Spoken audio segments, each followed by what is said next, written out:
மறுநாள் வந்து ரூ. 15,000 கொண்டு வந்து துரைராஜ் வீட்டில் கொடுத்துருக்காங்க. அந்த வண்டி வாங்கினதே ரூ. 16,000 தானா. ரூ. 16,000 விலையில் வாங்கின வண்டிக்கு செலவு 9,000. ஆனால் எம்ஜிஆர் கொடுத்தது 15,000. உடனே இமீடியட்டாக வந்து ஆஃபீஸ் வந்து கொடுத்து விட்டு அதை பண்ணியிருக்காங்க. பண்ணிவிட்டு அந்த டிரைவரை என்ன பண்ணியிருக்காங்கன்னா, டிரைவர் எம்ஜிஆர் கூப்பிட்டு வச்சு அவர் எப்படி இருக்காரு, உனக்கு ஒன்றும் பெரிய காயம் இல்லையே அப்படின்னு விசாரிச்சுட்டு 2,000 அவர்கிட்ட தனியாக கொடுத்துருக்காரு. இந்த செலவுக்கு வச்சுக்கொண்டு சொல்லி கொடுத்துருக்காரு.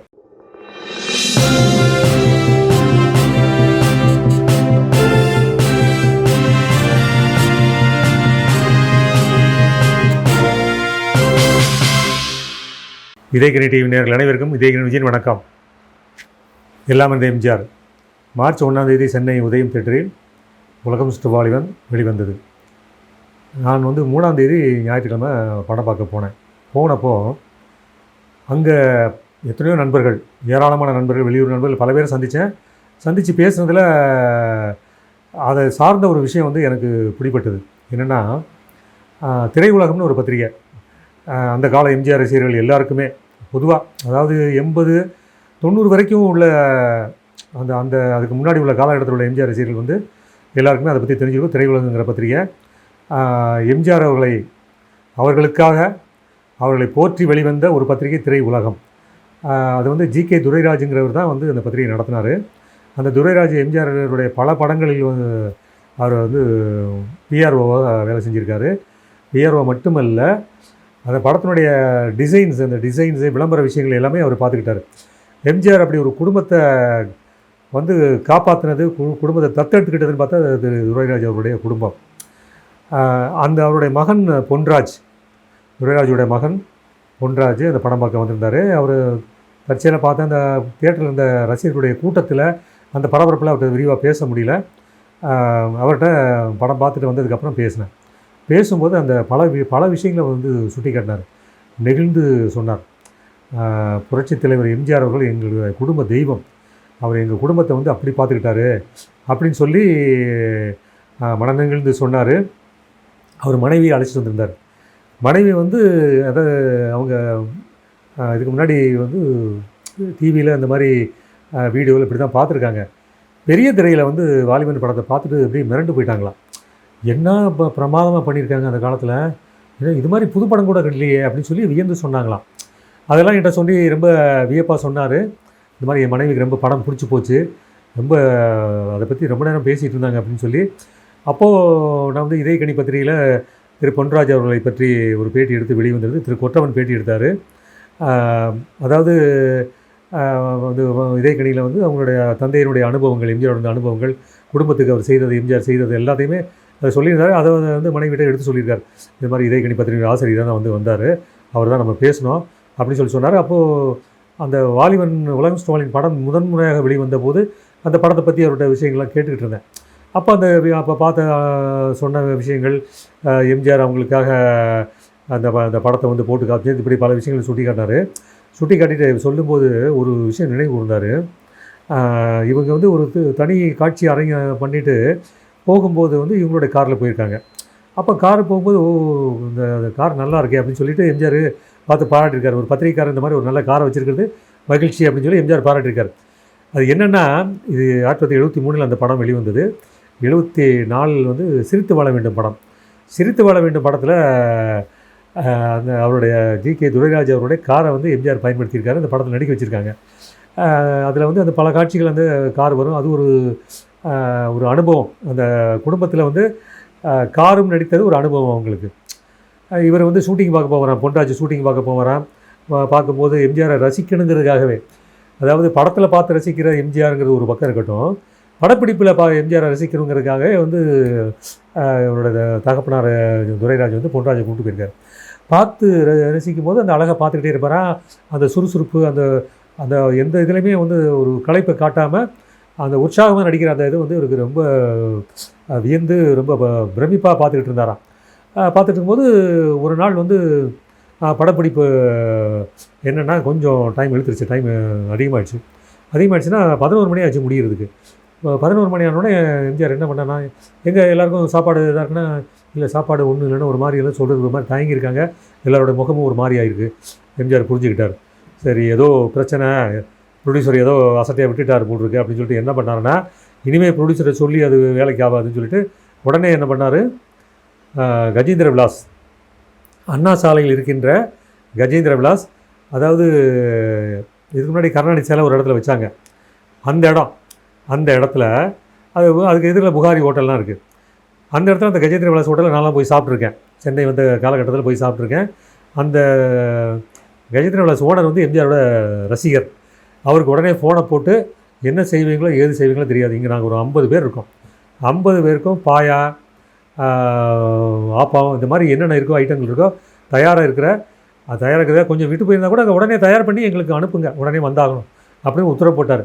அது எம்ஜிஆர் உத்தரவு போடுறாரு, அவரே உத்தரவு போடுறாருன்னா அந்த கஜேந்திர விலாஸ் உரிமையாளர் எம்ஜிஆர் ரசிகருக்கு வந்து கேட்க வேணும். மடன்னு ரெடி பண்ணி அரை மணி நேரத்தில் எம்ஜிஆர் உத்தரவு போட்ட அரை மணி நேரத்தில் அது நடந்த படப்பிடிப்பு நடந்த இடம் ஜெமினி ஸ்டுடியோவில் ஒன்றே சொல்வான் நன்றே செய்வான் அவனே அப்துல் ரகுமானாம், ஆண்டான் இல்லை அடிமை இல்லை எனக்கு நானே எஜமானம் அப்படிங்கிற மாதிரி அந்த பாட்டு படப்பிடிப்பு நடந்தது தான் இந்த பொன்ராஜ் சொன்ன சம்பவங்கள். உத்தரப்பட்ட அரை மணி நேரத்தில் வந்து அது எம்ஜிஆர்னா எல்லோரும் அதாவது எள்ளுனா எண்ணெயாக இருப்பாங்க, அப்படி ஒரு அவரோட அனுபவம் அப்படி. அதாவது அவங்க சாப்பிடலன்னொடனே அவ்வளோ வேகமாக ரியாக்ட் பண்ணுறார் எம்ஜிஆர். வந்து சேர்ந்துருச்சு எல்லோரும் அது பசியோடு அந்த ருசியான உணவை சாப்பிட்டோன்னே அத்தனை பேருக்கும் சந்தோஷம், ரொம்ப ஹாப்பியாக ஃபீல் பண்ணாங்க. எம்ஜிஆர் என்ன பண்ணாங்கன்னா இவங்கெல்லாம் போகிறது பார்த்து நீங்கள் எப்படி போவீங்கன்னு இப்போ அவர் துரைராஜுக்கிட்டேயும் அந்த பையன் கூட வந்து அழைச்சிட்டு வந்த பையன்கிட்டையும் இது பேசிகிட்டு இருக்கும்போது கேட்டுருக்குறாமா, இவன் பள்ளிக்கூடத்துக்கு போகிற பையனை ஏன் ஷூட்டிங்லாம் கூப்பிட்டு வராங்க, அதெல்லாம் தப்பு இல்லை, அது படிக்கிறது அவங்க கவனம் செலுத்தணும், படிப்பை கெடுத்துட்டு இந்த மாதிரி படப்பிடிப்பு கூட்டு விடக்கூடாது அப்படி சொல்லி அன்பாக சொல்லி இனிமேல் இந்த மாதிரி பண்ணாதீங்கன்னு சொல்லிட்டு இவட்டையும் நீ படிக்கணுப்பா, படிக்கிற வேலையை தான் கவனம் செலுத்தணும், அப்பா ஆர்வத்தில் கூட்டு வரலாம், நீ ஆர்வத்தில் வரலாம், அதெல்லாம் சரியில்லை தவறு, இது மாதிரி செய்யக்கூடாதுன்னு சொல்லி சரி ஓகே இப்போ உங்கள்கிட்ட பேசிட்டு நான் வரேன் அப்படின்னு சொல்லிட்டு அவங்க கார்லேயே ஏறிக்கிட்டு ராமவரம் தோட்டத்தில் போய் எம்ஜிஆர் இறங்கிட்டு இவங்களை அனுப்பிச்சிட்டார். அதாவது இப்போது அது வந்து எம்ஜிஆர் கொண்டு ட்ராப் பண்ணி அங்கே விட்டுட்டு வர்றதுக்கு மணி 2 மணிக்கு மேலே ஆயிடுச்சு. ஏன்னா தூரம் இல்லையா, அங்கேருந்து தூரம், ஜெமினி ஸ்டூடியோலேருந்து ராமவரம் தோட்டம் தூரம், விட்டுட்டு வர்றதுக்கு லேட் ஆகி போச்சு. என்னென்னா இவங்களை விட்டுட்டு இவங்களும் இறங்கிட்டு டிரைவர் வந்து வண்டியை எடுத்துகிட்டு போகிற நேரத்தில் என்னென்னா அது என்னாச்சுன்னா ராத்திரியை தாண்டி போனோடனே ஒரு டயர்டாகிட்டார், டிரைவர் டயர்டாகி என்ன ஆச்சுன்னா ஒரு லாரி மேலே போய் மோதி வண்டியினுடைய முன்பக்கம் எல்லாமே டேமேஜ் ஆகி போய் ஒரு மாதிரி இதாகி போச்சு. நல்ல டிரைவருக்கு ஒரு பெரிய காயங்கள் ஏற்படலை, இருந்தாலும் உடனே வந்து போலீஸ் வந்துருச்சு.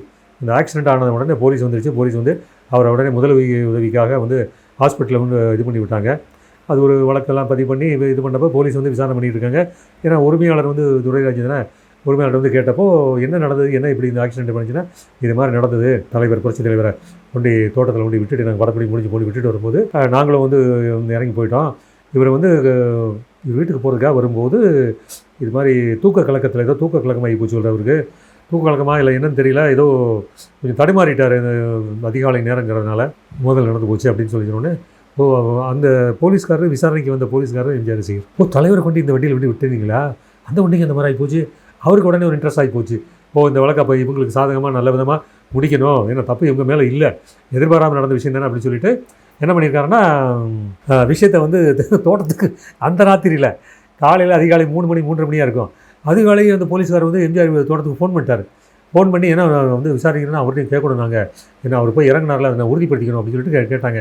அவரே அந்த நேரத்துலையும் ஃபோன் எடுத்து பேசினாருங்க. அந்த அதிகாலை அதாவது 74 வந்து அதிமுகன்ற கட்சியை தொடங்கி ஒரு கட்சிக்கு தலைவராக இருக்கார், புரட்சி தலைவராகிட்டார், புரட்சி தலைவராகிட்டார். அப்படிப்பட்ட நிலைமையிலும் வந்த ஃபோனுக்கு அவரே அட்டன் பண்ணுறாரு. என்ன விஷயம், நேரம் ஃபோன் வருது பண்ணுறீங்க அப்படின்னு நடந்ததெல்லாம் சொல்கிறாங்க. அப்படியா, அது ஆக்சிடென்ட் ஆகி போச்சா, அந்த டிரைவருக்கு ஒன்றும் ஆகலையே, அவருக்கு ஒன்றும் பிரச்சனை இல்லையே அப்படி எடுத்துகிட்டு அதை தான் கேட்டாராம். இவங்கெல்லாம் பத்திரமா போய் வீடு போய் சேர்ந்தாங்க இல்லையா, அதாவது துரைராஜும் பையனையும். ஆமாம் போயிட்டாங்க, இது டிரைவர் தான் கொஞ்சம் இதாகிட்டார், தூக்க கலக்கமாக என்னன்னு தெரியல, அதிகாலை நேரத்தில் என்ன குழப்பம் தெரியல, அது அந்த அதாவது நந்தனம் தாண்டி இதுக்கிட்ட தேனம்பட்ட சிக்னல் கிட்ட வரும்போது அது கொஞ்சம் திரும்புகிற இடத்துல அந்த மாதிரி ப்ராப்ளம் ஆகி போச்சு, டேர்னிங்கில் தான் அந்த ப்ராப்ளம் ஆகி போச்சு அப்படின்னு சொன்னோன்னே சரி அப்படியா, சரி பரவாயில்ல, சரி அவங்கள பார்த்துக்கோங்க, நல்ல விதமாக கவனிச்சுக்கோ, எனக்கு எந்த பிரச்சனையும் பண்ணிட வேண்டாம், விசாரணைங்கிற பேரில் அவங்க துன்புறுத்திடாதீங்கன்னு சொல்லி எம்ஜிஆர் கேட்டுக்கிட்டாரு. சரிங்க அப்படின்னு சொல்லிட்டு இவர் வந்து இவங்ககிட்ட வந்து பேசிட்டு இது பண்ணிட்டு போயிட்டாங்க. இவங்க மறுநாள் வந்து மாமல்ல ஆஃபீஸர் எம்ஜிஆர் வராரு, இவங்களை வர சொல்கிறாரு. போய் பேசுகிறாங்க. பேசிட்டு வரும்போது என்ன நடந்தது, அதுக்குள்ளே வந்து எந்த கார் ஷெட்டில் கொண்டு விட்டுருக்காங்களோ அந்த கார் ஷெட்டு உரிமையாளர் இங்கேருந்து மாமல்ல ஆஃபீஸ்லேருந்து எம்ஜிஆர் மூலமாக ஃபோன் போய் வச்சு என்ன காரோட கண்டிஷன் என்ன, எவ்வளோ செலவாங்க கேட்டாங்க. 9,000 சொல்லி மெக்கானிக் ஷெட்டில் சொல்லியிருக்காங்க. என்ன பண்ணியிருக்காங்கன்னா விசாரிச்சுட்டு விஷயத்தை கேட்டுட்டு மறுநாள் வந்து 15,000 கொண்டு வந்து துரைராஜ் வீட்டில் கொடுத்துருக்காங்க. அந்த வண்டி வாங்கினதே 16,000 தானா. 16,000 விலையில் வாங்கின வண்டிக்கு செலவு 9,000. ஆனால் எம்ஜிஆர் கொடுத்தது 15,000. உடனே இமீடியட்டாக வந்து ஆஃபீஸை வந்து கொடுத்து விட்டு அதை பண்ணியிருக்காங்க. பண்ணிவிட்டு அந்த டிரைவரை என்ன பண்ணியிருக்காங்கன்னா, டிரைவர் எம்ஜிஆர் கூப்பிட்டு வச்சு அவர் எப்படி இருக்கார், உனக்கு ஒன்றும் பெரிய காயம் இல்லையே அப்படின்னு விசாரிச்சுட்டு 2,000 அவர்கிட்ட தனியாக கொடுத்துருக்காரு. இந்த செலவுக்கு வச்சுக்கொண்டு சொல்லி கொடுத்துருக்காரு. அதாவது 15,000 போது 2,000 தனியாக இவ்வளோ நடந்திருக்கு. இதுதான் அந்த அந்த இமீடியட்டு ரெஸ்பான்ஸு, உடனுக்குடன் உதவி, உடனுக்குடன் அந்த வேகம், முடிவெடுக்கிற வேகம், அந்த செயல்திறன் வந்து அதுதான் வந்து மிகப்பெரிய தலைவராக இன்றைக்கி அவரை பற்றி பேசுகிற அளவுக்கு நிறுத்தி வச்சுருக்கு. அது அடுத்து என்னென்னா இவர் சிஎம் ஆகிறாரு. சிஎம் ஆனதுக்கப்புறம் இந்த டிரைவர் வந்து துரைராஜை பார்க்குறாரு. தலைவர்கிட்ட சொல்லி எனக்கு ஏதாவது ஒரு வேலை கிடைச்சா நல்லாயிருக்குன்னு எம்ஜிஆர் போய் பார்த்துருக்காங்க. அப்படியா அவனுக்கு வேலை தானே, சரி உனக்கு எதாவது பண்ணிடுறேன்னு சொல்லிட்டு உடனே என்ன பண்ணிங்கன்னா போக்குவரத்து துறையில் ஒரு டிரைவரை, அதாவது கவர்மெண்ட் பஸ்ஸில் இப்போ இந்த பல்லவன் பஸ் இந்த மாதிரி இப்போ இருக்குது பார்த்தீங்களா, அன்றைக்கி இருந்த அரசாங்க நகர பேருந்து சிட்டி பஸ்ஸில் அவருக்கு ஒரு வேலையை போட்டாங்க. 21 நம்பர் ரூட்டில் அவருக்கு வேலையை போட்டு கொடுத்து நல்ல சம்பளம் வந்து கிடைக்கிற மாதிரி பண்ணார். ஸோ இப்படி வந்து ஒவ்வொரு விஷயத்திலும், ஒவ்வொரு பிரச்சனைகளையும், ஒவ்வொரு சம்பவத்திலையும் வந்து அவருடைய அணுகுமுறையும் செயல்திறனை எப்படி இருக்கிறது இந்த சம்பவம் ஒரு உதாரணம். இதை வந்து பொன்ராஜ் சொல்லும்போது அப்படி மனம் அப்படியே உருகி மனம் நெகிழ்ந்து சொல்லி, இப்படி ஒரு தலைவர், இப்படி ஒரு மனிதனோட பழகிறதுக்கு எங்களுக்கு ஒரு வாய்ப்பு கிடைச்சி தேவன் கொடுத்த வரம் இது, அவர் எங்களுக்கு தெய்வம் மாதிரி, எங்கள் குடும்ப தெய்வம் அப்படின்னு சொல்லி சொன்னார். நன்றி, வணக்கம்.